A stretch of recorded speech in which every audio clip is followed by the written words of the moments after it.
Once again, and today I'm going to be talking about the relationship between employers and domestic workers.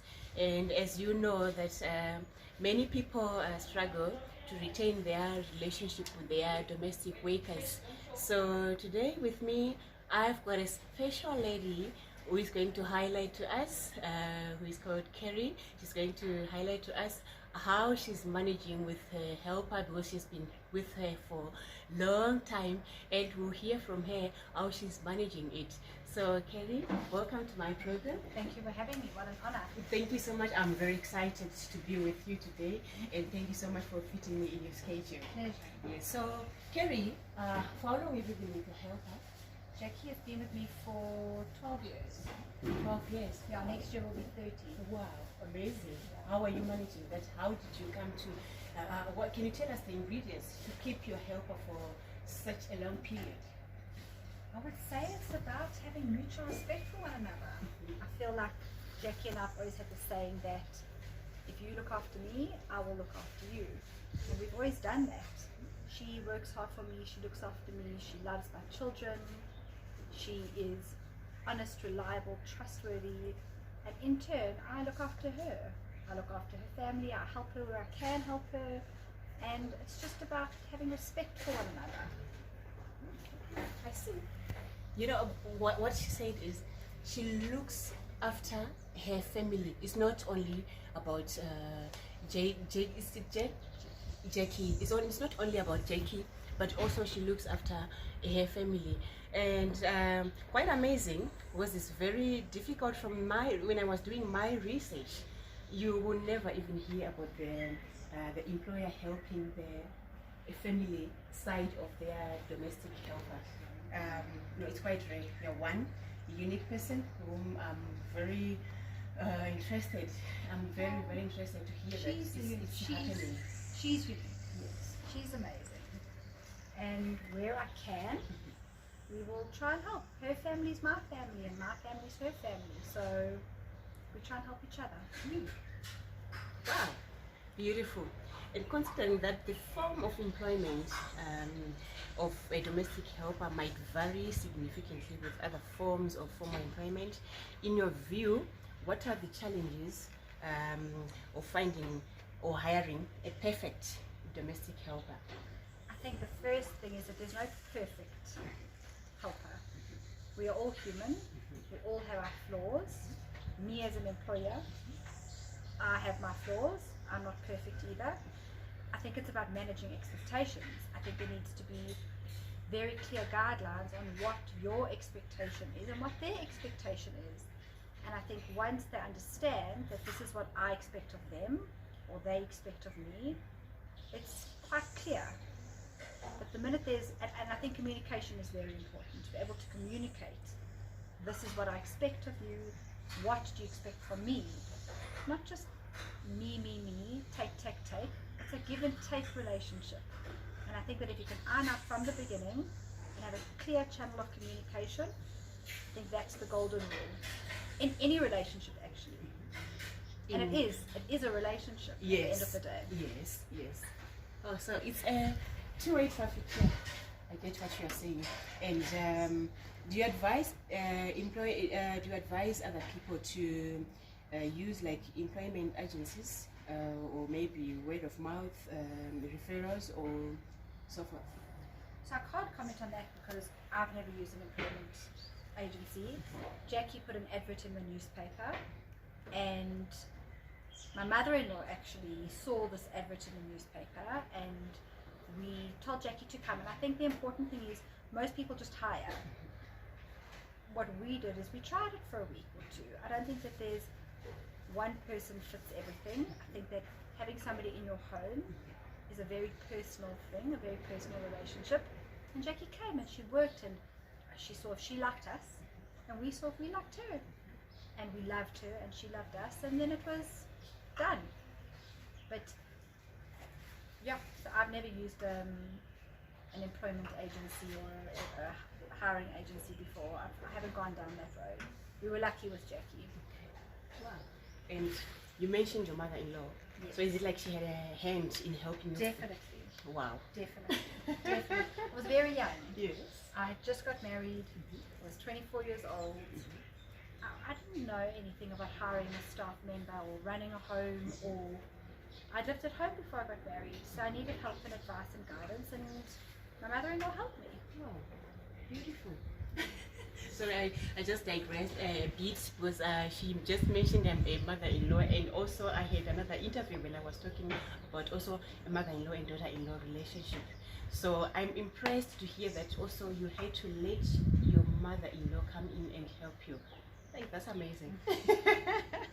And issues like time off, food, accommodation, pensions, how should employees deal with these issues? Again, I think it needs to be discussed up front. And I also think it's a moving target. I think it evolves with time.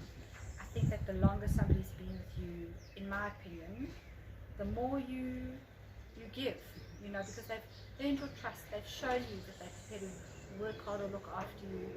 And for me, I help out as much as I possibly can. I know it's not possible for everybody, but I do.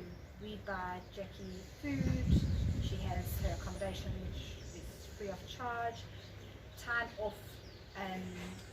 When I'm out with my children, I let her go and relax. When the children are at school, she has a tea break in the morning, and then she has quite a long lunch before the children get home from school. So it's slightly earlier, but she has her lunch between 11 and 1, and then she comes in, she prepares lunch for the children, and then she'll work until I need her in the afternoon. Some days it's early, and some days it's slightly later, and I think that's also important, is for there to be flexibility. It's not 8 until 5 job. There's some days that I might need her at 6 a.m. because my husband's traveling overseas and I need help. Or it might be, you know what, the kids aren't going to school, they're on school holidays, you can come in later this week. I think it just needs to be flexible, and I think both parties need to understand that it has to be flexible. If I need her on weekends to come and work, we do pay her extra for that. Yeah, so she does work a Saturday morning. Yeah, she does work for a few hours on Saturday morning just to come in, clean the house, grease the house, and then the rest of the weekends off. If we're entertaining and we need an extra set of hands, we pay her for that because that's extra time. I see. Okay. And I'll take you back when you said she needs to be flexible. Do you think there should be rules between the employer and the tenants allowed to go there? Do you have limits? Do you think there should be limits? So I think because Jackie's been with me for so many years, it's more flexible with us. I think that there should be rules because I feel like everybody needs boundaries, and I think that it's also your expectation. You know, you might expect your employee to be in at 6 o'clock in the morning. That's not a realistic time for any employee to get to work. And in their head, they might think, well, generally work starts at 7 or 8 o'clock. And then there becomes issues because there were no rules or there was no communication. Again, I don't feel like rules need to be set in stone. I feel that rules and communication sort of changes. I don't feel like they need to be rules as such. There just needs to be a clear outline of what you expect. Before I leave in the morning, I normally say to Jackie, this is our day. Today, Michaela has this, Adam has that. I'm only going to be home with him at 3 o'clock today, so you know what? Take your lunch later if you want.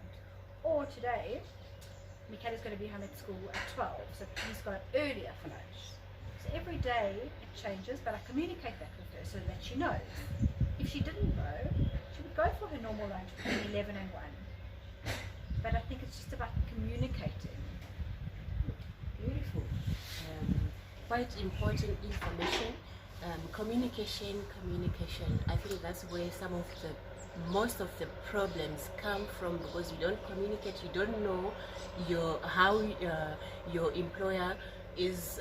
From what Kerry, when I was discussing with her before this interview, she also mentioned that I need to listen to her, I need to ask her questions, or maybe if there's something wrong with her, let's say she's not in a good mood today, she asks Jackie that, okay, what is wrong? She just maybe doesn't look at her and then so no, okay, it's fine, I'll ignore, I'll wait for the right time when she's okay, then I'll go back to her. No, she asks Jackie, what is wrong with you? And I think that's what has helped them from the time she started working for them and up to now. You know, let me tell you something. I met Carrie a long time ago. I think I've known her for 5 years, or if it's not Longer. 6, 8. 8 years. Yes, you say 8 years, I think. And you know, when she told me about her helper, she told me that she's been with them for long, and I think now 12 years. That tells us something, and then that's when they'll come to be a family. You see, the employers will be like a family with their helpers. So it's such an interesting thing to hear an employer saying that, oh, okay, because she also mentioned that there will be problems here, and there's not like always everything is okay. No, one day she's not maybe feeling well, or but communication. Thank you so much. Thank you so much. Thank you so much, Kelly, Such a for your pleasure. time. Such a Thank you pleasure. so Thank much. you. Thank you.